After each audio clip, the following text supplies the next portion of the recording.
Welcome to this video on Intermediate React.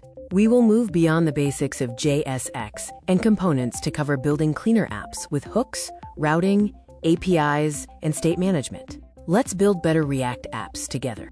In this video, treat each slide as a mini-note. Understand the concept, then try typing the code yourself. Practice as you go by building a small feature for each topic, like a form or an API call, to really master the material. Our roadmap focuses on the essential parts of a professional application: components, state, effects, routing, and a store.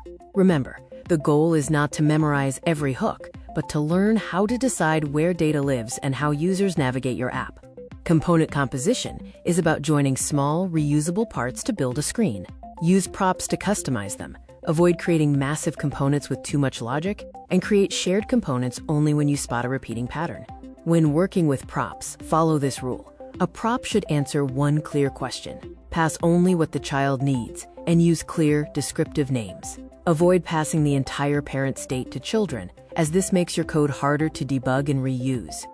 Design your state by category. Local state for screen-specific values like form inputs, shared state for global data like themes or user authentication, and server state for data fetched from APIs. Avoid overusing global stores for simple, local needs. For real forms, use useState to keep React as the source of truth. For forms with many fields, store them in a single object instead of multiple states. Remember to always trim and validate your data before submission. The UseEffect hook runs code after the screen updates, perfect for API calls or system syncing. Pay close attention to the dependency array, as it tells React when to rerun the effect. Missing or incorrect dependencies can lead to stale data or infinite loops. When making API calls, always handle loading and error states. Never leave the user staring at a blank screen. Display backend errors clearly to ensure a robust and professional user experience. Forms require a structured flow. Type data, update the state, validate the input, and then submit. Front-end validation improves the user experience, but always remember that back-end validation is mandatory for application security. React Router manages page flow, allowing users to navigate without refreshing the browser, which creates a smooth, single-page app feel. Use the link component for navigation and leverage URL parameters for dynamic pages, like product details. Protected routes are essential for security. By checking authentication status before rendering a component, you can control access to pages.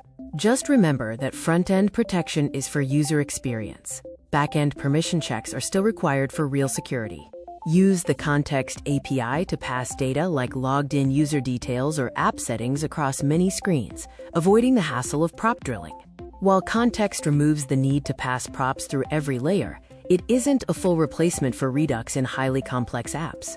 Use useReducer for managing complex local state that follows specific actions, such as multi-step forms or shopping carts. It keeps your update logic centralized and predictable within a single function, serving as a powerful local pattern. Redux Toolkit is a great tool for managing state when many pages need access to the same data and logic. It reduces boilerplate significantly. However, avoid using it for simple, local component needs. Keep your tools appropriate for the problem at hand. Let's look at a Redux slice example. A slice includes the name of the feature, the initial state, and the reducers that define your data updates. Remember that components dispatch actions to update the store, rather than modifying the data directly. Custom hooks help you share logic between components, keeping your main code focused purely on UI. Don't rush to create one. Wait until you have duplicated logic in at least two places, then extract it into a function starting with use. For performance, follow this cycle. Measure to find the slow part, fix one specific cause, and test to confirm the improvement. Avoid premature optimization, as overusing tools like UseMemo can make your code harder to read without real benefits.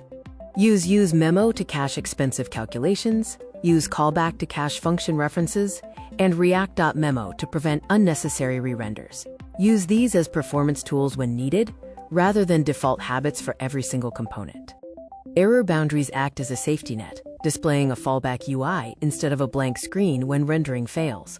A good production habit is ensuring every important screen has clearly defined loading, empty, error, and success states. A well-organized folder structure prevents confusion as your project scales. Keep your API calls in one place, UI components in another, and features grouped together. Consistent naming helps teams work together more efficiently. Testing is automated checking that prevents bugs from returning. Focus on practical tests. Check if your components render, ensure user interactions work, and use mocks for API calls. You don't need to test every single line of code. Our user management project is a great way to apply these skills. It involves building login forms, protected routes, and CRUD operations. It covers all the core requirements for a professional, full-featured React application. When interviewing, explain your choices with examples. Describe how you debugged a real issue, like a CORS error or a state mismatch.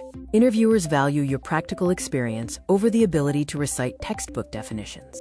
Use this checklist to review your skills. Can you handle forms, routes, APIs, and state management effectively? The best way to learn is to build a complete feature from start to finish, then improve it module by module. Thanks for following these notes on React. Take these concepts and start building your own projects. Consistent practice is the most important step in mastering these intermediate patterns.